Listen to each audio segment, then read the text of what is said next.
like to know your point of view. My life. Okay, guys, this is my first time doing this. I didn't do it on public because I didn't know what was going to happen. So I'm doing this privately. I'll post it if it's over. Is that okay? Unmute. Goodness sakes, I don't know what I just did. I'll try to hold very still. Okay, I'm right next to a fire here. Right next to a fireplace. I don't have a lot of light in here, so I'm pretty dark other than this fire. I want to give us kind of a cozy fireside chat sort of feel, because it is. So it's kind of late-ish at night, and so this season right now is my birthday season, which used to be a really happy time, but for a couple years now it's also been kind of a sad time too, because that means I'm coming up on the anniversary of like the last time I saw my son, you know. So it's always going to coincide with that, because the last time that I saw him, he had come home for the 4th of July and my birthday. Came home on July 3rd and stayed till the 7th. And then the last time I saw him was July 7th, 2016. And then I talked to him on the night that it happened, just a couple hours before. He sounded fine. Last words we said to each other was, I said, be careful, I love you. And he said, I love you too, Mom. Last thing we said. Kind of crazy. So yeah, I've been thinking about my younger self, you know, like, it's kind of funny how time kind of collapses, you know, like, you get to be middle-aged, you know, you have adult kids that even die, you know, all that kind of stuff, and it's, you know, you remember yourself at their age. It's not like when they were little and I didn't even remember myself at their age. I mean, it doesn't even seem that long ago. And strangely enough, this year, just because of social media, so actually a couple of people I've gotten in touch with, a couple of people got in touch with me that knew me, didn't even know me as a mom, maybe before I had children. So almost that long ago. So it's kind of interesting. It's kind of like a time capsule, you know. And one of them sent me some pictures. I'll put those up with the video. But anyway, so just, you know, kind of a lot of things are running through my mind. Like, you know, what would the things I would say to my younger self? You know, what do I wish I knew? Or if you know, and of course that's a huge epic question. It's like, okay, what would I say to my younger self? Well, would I, you know, what's the context? Would I know that it's my future self saying it to me, so that I would I be like my 25-year-old self or 22-year-old self, hearing from myself now, knowing what the truth, knowing what was going to happen, so that I could change it? Or would I not be able to change it? And I just, you know, like, would I just be telling myself, like, relax, pace yourself, it's going to be hard, you know? Would I say that? Or would I say, don't marry him, don't, you know, I don't know. Obviously, I would, if I could stop myself from making a couple critical decisions that I made back to back, 2 decisions I made back to back that were life-altering decisions that I can't imagine. I can't imagine what my life would have been like had I not made them. The first one was to move back home to Washington, leave Los Angeles. I was living down in Los Angeles, and I'd just been like, an agent had just discovered me, wanted like to have me come and do screen tests and stuff. I never even told anybody about that. And I decided that relationships were what mattered to me. And my grandmother had just been down, and she looked like she was getting so old, and I didn't want to miss out on her last years with her. And I had this missing memory from my childhood. I didn't know what that was about. I wanted to go back home and kind of piece together my life. I felt kind of disjointed, disconnected from, I couldn't piece my life together, my past together. And I figured that relationships were what mattered, and if I had this whole I have all my family and my childhood friends, everybody, all up in one place. All these people, all the people that love me in one place. Why wouldn't I go up there and make my life up there? That was my logic at the time. And so that's what I did, you know. I went up to Washington, and then right away, and it was kind of prompted by my brother had become engaged to a girl. He was coming home for like a week for an engagement party and then leaving forever to move to Scotland to marry this woman, and he was going to move there to Scotland. And so I'm thinking, oh, my parents are losing their son. I should go, you know, at least if I'm moving back, that would make up for that. You know, like right now they have both of us temporarily, you know, I'm going to California, he was in Japan at the time, you know, maybe him saying he's permanently moving away, maybe if I say I'm moving back, that'll make up for that. Little did I know that they were not going to be unhappy with him moving to Scotland. But they were going to be unhappy with my moving back. They didn't care. They didn't want me moving back. I had no idea. I did not have any idea that would be the case. So that was decision one. And then decision two happened almost simultaneously, almost back to back with decision one. And that was when I got a call from my oldest friend's older sister, and I call him Griffin in my book, but his older sister, who I call Maeve in my book, invited me out with a group of friends. Said, I have this great group of friends, I really want to introduce you to them. There's a great group of women, and you know, if you need a job or a place to, you know, apartment or something, they can really hook you up. It's just a great group of women. I really want you to meet them. I think you'd fit in like really great. And I was like, oh, thank God, because I just gone through this rejection with my mother and father, and I was just like, thank God, this is why I came home. This would never happen anywhere else. This wouldn't happen in Los Angeles. This is because I have old friends. This is why I moved back here. I went to go and meet this group of friends, and it was a total setup. There was nobody there but my ex-husband.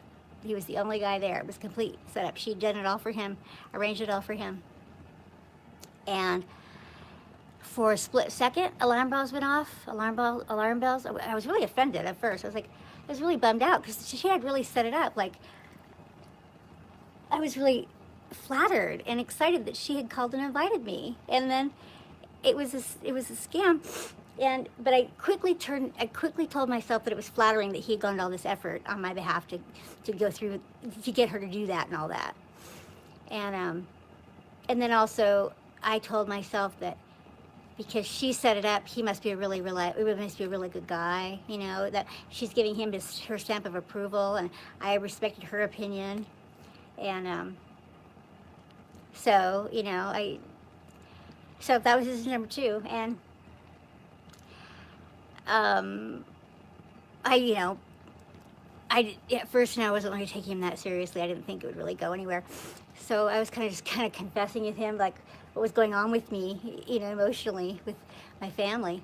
Little did I know that I was, like, you know, telling this guy that was a complete sociopath who would end up using it all against me. Yeah, I was confessing to him, oh God, you know, I moved back up here and I don't remember my childhood, and I'm having all these weird, like, kind of flashbacks, and my mother's acting so strange, and, you know, just whatever. And lo and behold, it's all going to come back to me like 10 years later. He's going to use it all against me. But yeah. Well, so what would I have told my younger self? Well, if I could undo any of that, I would definitely warn her. I would say, don't go back, don't go back, and don't marry that guy. But aside from that, I would go a lot more into trust how you feel. You need to trust how you feel. Go with your feelings, because I didn't at the time. I didn't listen to my feelings at all. I talked myself out of my feelings most of the time. And I told myself that I was too sensitive. I told myself that I was, you know, all the things that I had been told. You know, I told myself that those are not reliable feelings. I couldn't just go by what felt good and what felt right. It, you know, like if what she had done felt bad to me, or it felt wrong to, it felt weird to me that he had lied to me, I didn't trust myself just to go, that doesn't feel right. But it wasn't right. It wasn't right. And it took me, I forgot all about it for years. Not until the whole thing blew up a decade later did all these things even start to come back to me, that I even remember, oh yeah, our first date was a complete and total lie. Our second date, he totally abandoned me. I have these stories on my channel. You have to look at like my early dating stories. I tell those stories about what happened. I mean, there are red flags all over the place that I totally ignore. Totally ignore the red flags. So, you know, I did not understand at all how I should be treated. I had such low standards for how I should be treated because, you know, just, you know, I tell you, if you're a father of a daughter, God, don't underestimate how important it is, because you really are teaching your little girl how to be treated, how she deserves to be treated. And my father didn't teach me that I deserve to be treated with any kind of tenderness or gentleness or respect or anything. You know, he taught me that I deserve to be neglected and to ignore my feelings and to cater to someone else's needs, and that, you know, I just wasn't precious, I wasn't important, I wasn't, you know, those would be the things I would tell my younger self. I would tell myself, you are really special. You're really special, and you haven't been loved well. You don't know that. You don't know that you haven't been loved well, but you haven't been loved well.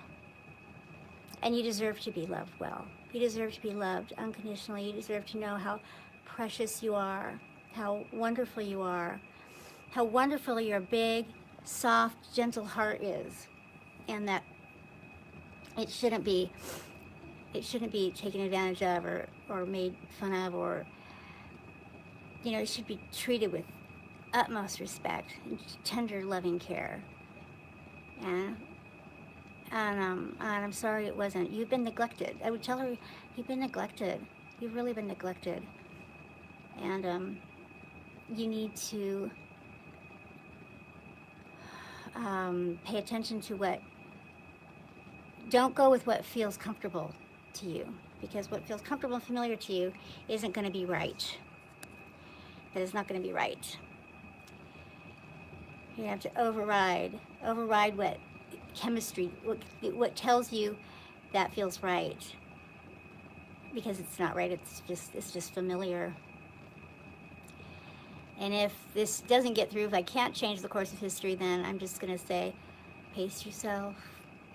You have a really rough road, but you can do it. I wish I could make it easier for you. It's going to be quite a journey, but you'll be a wise woman one day. A wise woman one day. Yeah. And, you know, you're gonna live. You're gonna live, and you're gonna love fully, and you're gonna have your heart broken. But when it's all over, you will know you have lived, and you will have felt it all, a full range of everything.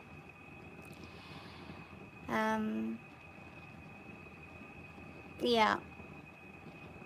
I would, you know, if I had, like, me for a daughter, I would really try and change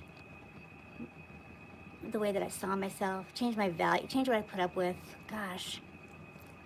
You know, I really had imbalanced relationships all around, even with friends, all around. I had some good people in my life too, but I just didn't expect enough of anyone, you know. or I just ended up with a lot of selfish people in my life. It was, you know, I was naturally drawn to them, and they were naturally drawn to me, I guess, because that's how I was raised, I guess. But, you know, you did a good job for the most part. You were a good person. You've been a good person. Proud of you, the person that you are.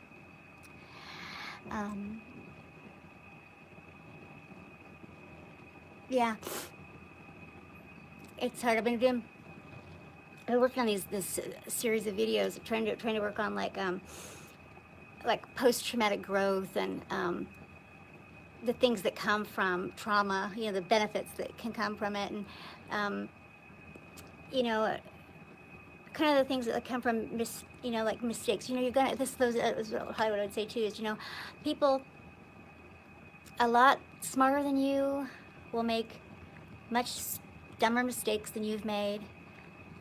So don't beat yourself up, because it'll be tempting, because you'll have a lot of people blaming you, because that's what they do. A lot of people in your life are blamers, you know, so they'll blame you. And you're going to want to blame yourself, because you're going to invest a lot of time. This is if I can't change things. So say things just going to go the way they're going to go. If things are just going to go the way they're going to go, then I would say you're going to invest a lot of time in people and in things. You're going to give 100% to things that are not going to work out, and to things that are going to completely blow up in your face. And people are going to take advantage of you. And people are going to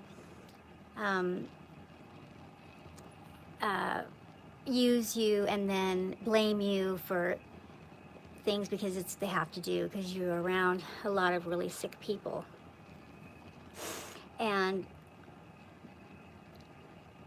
don't blame yourself.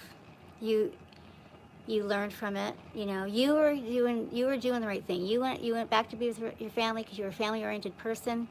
You went back there to be a devoted daughter and granddaughter. You got married, you planned on being a devoted wife and mother. You did it 100% right. You just didn't have boundaries, and you didn't have anyone. No one had your back. No one had your back. You know. My husband wouldn't have been as abusive if I had a family on my side. You know, he just knew he'd get away with it because I didn't have anyone protecting me. And my family they just didn't know me. They just didn't know me. They didn't know what they had in me, and so they just didn't appreciate it, and they bailed on me, you know. So nothing you could do about any of that. Nothing you could do about any of that. The only thing that you did was take abuse for too long, and so don't spend a lot of time beating yourself up and abusing yourself then after it's over, because they're going to kick you around really good. They're going to kick you around. They're going to take everything from you that matters to you, and they're going to lie about you, lie to themselves about you, and you will have all this time just been devoted to, you've just been doing it just to get their approval, and it's never going to come. So you got to give yourself your approval, and you got to understand that you're up against an impossible thing. You set out to something that seems so simple and seems so doable, seems so reasonable, and it just wasn't. You know, when you made that decision, you said, I'm not gonna go for this. I'm not gonna try and be an actress. I'm not gonna try and do that. That's way too lofty of a goal. I'm just gonna go home and try and be a good daughter and a good sister and a good, you know, whatever, friend. Just be a good person, you know, be the hub of a family. That seems very doable. It should have been. But in my case, in your case, it probably was, well, that was never possible. It was more possible for you to become a movie star. For you to become an actress in Hollywood was way more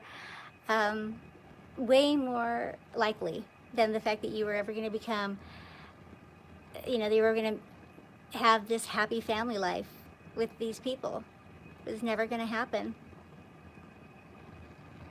But nobody could have told you that. Nobody could have told you that. Nobody could have told you that. And, of course, nobody even tried to tell you that until it was already way too late. Till you're already really well invested. But, because people don't think that way. That's not how society is. Society tells you that it's all doable. Your parents love you. Society tells you that things like this don't happen. But they do happen. And there's some reason why it happened to you. And I believe that's because you are strong enough to take it. You have the skills to do something with it. Maybe it's because you can write, you can speak, you can do whatever. It needed to happen to you so that you could do something with it to help people. To spread the word about it, to expose this kind of abuse, to do something, to make it so that the next generation is helped. And I know that one of the things was you thought that ending the abuse in your family, ending that cycle of abuse in your family was the goal, and it was, and you did do that. It's just that it didn't turn out the way you hoped, because you also lost a child, and that will obviously break your heart. This person that is the most special person in your world is only going to be here for a season, you know. But yeah, you are going to have an epic life. You're going to have an epic life. And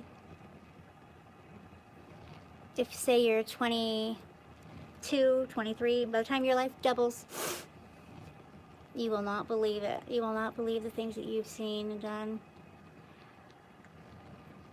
But a psychic once told me, even when I was, when I was like 20, 22, that the best time of my life was going to be when I was like an old woman, when I was like going to be a grandmother. It was going to be has to be the highlight of my life. So I'm hoping that that was right. That sounds pretty good to me. I think that would be pretty awesome. So I got a lot going on. So coming up on birthday, coming up on the anniversary of losing Noah. We're moving. We're taking a trip down to Mexico next week. And then we're moving. And so got a lot going on. Lots going on. But I'm gonna still try and make sure I get my videos posted and keep you guys in the loop. And I don't know how to actually do giveaways, but I'm gonna try and I really want to do some giveaways. Please write comments, because I'm gonna make sure you subscribed. Make sure you somehow leave me some way to get in touch with you, because I want to. I have lots of things to give away. I want to give stuff away, and I'm trying to boost my channel too. I really try and get my channel going, because I had several months where I really fell behind because I just didn't realize what was going on with advertisements and stuff like that. You know, it's like an epic thing, right? Running these channels, it's like you have to be an expert in so many different things. It's, you know, crazy. So I just didn't realize what was going on. I wasn't really running ads, and so I didn't realize that I was like not getting seen by anybody, and so I was falling way down in the feed. So I need to get boosted back up. I need lots of engagement for YouTube to start thinking that my channel doesn't suck. Because right now, YouTube probably thinks my channel sucks because nobody, wasn't getting any views, or, so I need lots of likes and comments and shares and watch time and that kind of stuff. So please, if you like my channel, please help me out with getting me some engagement, getting me boosted back up, so that YouTube gives me some love, and gets me back going again. All right, you guys. All right, so anyway, so I'm kind of I'm doing this sort of series right now where I'm talking about post-traumatic growth and some things like that, about mistakes and beating yourself up and forgiving yourself for the things you've done wrong. And what I want to say about that is my final parting thing is that, you can't beat yourself up for the mistakes, because mistakes really are what made you who you are. You know, honestly, we're not learning anything from the victories. You know, you learn from the mistakes. The mistakes are who make you who you are. And the beautiful thing is that unless you're sick, unless you're disordered, you can look inside and you can learn from your mistakes, and you can grow and make you bigger. You know, the very worst thing is when you're like these abusers, and they can't even do that. They just keep making mistakes, and they have to just ramrod their way through it without learning a thing, you know. And that's really just pathetic. But you don't have to do that. You can learn. You can learn. And a lot of times what you end up learning is that you're relatively limited in what you're able to do about, you know, a lot of things with luck of the draw of who you were born to. I mean, you know, I don't say luck of the draw.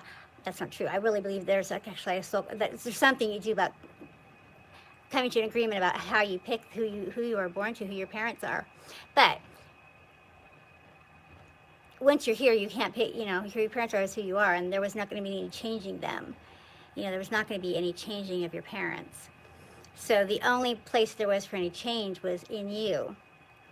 And the fact that you are even here, if you're watching this channel, if you even know what I'm talking about, then that means that you have done a lot of work.